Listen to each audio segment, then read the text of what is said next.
The day my parents ran away with my sister Lily, they handed me over to the debt collectors as collateral. This kid's got issues, always glued to books, talking nonsense like an idiot. If you can take her, fine. If not, just sell her for cash. Lily's bright laughter floated from the hallway. Mom, isn't Chloe coming with us? No, sweetie, we're not taking her. I'd heard that sentence countless times. After Lily was born, everyone in the family revolved around her. I ran over, wanting to see, but Mom pushed me away. Don't touch your sister, your hands are dirty. From then on, I was the extra one. When the debt collector's big brother kicked open the door, he saw me squatting in the corner, reading a book on criminal law. Hey, your parents bolted. How do you plan to pay back the money? I closed my book. Sir, I've analyzed your recordings of violent debt collection. 12 points can be argued as civil disputes. Follow my plan, and you can avoid jail time. He froze. I broke down their 3 years of past cases one by one, writing out strategies to mitigate risks. The man with the dragon tattoo finished reading, then cursed. I've been a gang boss for 20 years, and today I just learned you can collect debts legally. He introduced himself as OG Marcus, then crouched down to my eye level. I could clearly see the scar on his chin and my reflection in his pupils. Who taught you to say all that? I shook my head, fighting back my fear as I answered word by word. I taught myself. He scrutinized me from head to toe, his suspicious gaze sweeping over my malnourished arms. Did your parents often hit you?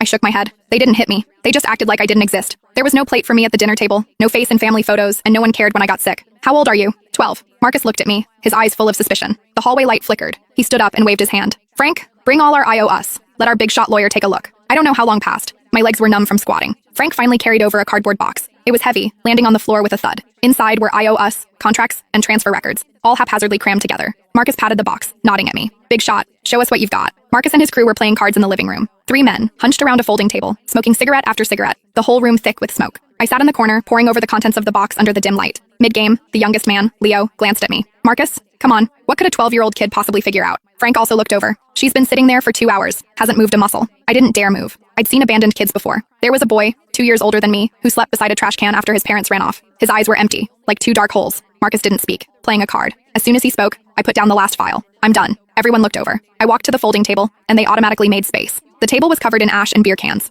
I swept them aside, clearing a spot. I pointed to the first case. The year before last, in March, you said, if you don't pay up, we'll make sure you regret it. That was deemed a threat. But if you'd said, if you don't pay up, we will pursue legal action, it would be a legitimate collection notice. Frank's mouth hung open. I pointed to the second. Taking the debtor's fridge and TV was classified as theft. But if you'd had the debtor sign a debt for asset agreement at the time, it would have been a voluntary civil transaction between both parties. Splashing paint. Illegal, but only civil compensation is needed. Go apologize and pay the person, then have them sign a letter of understanding. Last September was the most dangerous. Someone was injured, a pretty serious injury, but they struck first, so you could argue excessive self-defense, not intentional assault. The sentencing difference between those two is 3 years. The room was silent. No one spoke. Marcus leaned back in his chair, arms crossed, his expression shifting from skepticism to seriousness. Marcus, the kid actually makes some sense. Leo, the young one, picked me up and looked me over, his voice astonished. You're only 12? How do you know all this? Are you a genius? I flailed my arms and legs, wanting him to put me down. My face flushed crimson. No one had ever hugged or picked me up since I was little. I wasn't used to the feeling of being lifted off the ground. I was scared. Marcus took a hard drag from his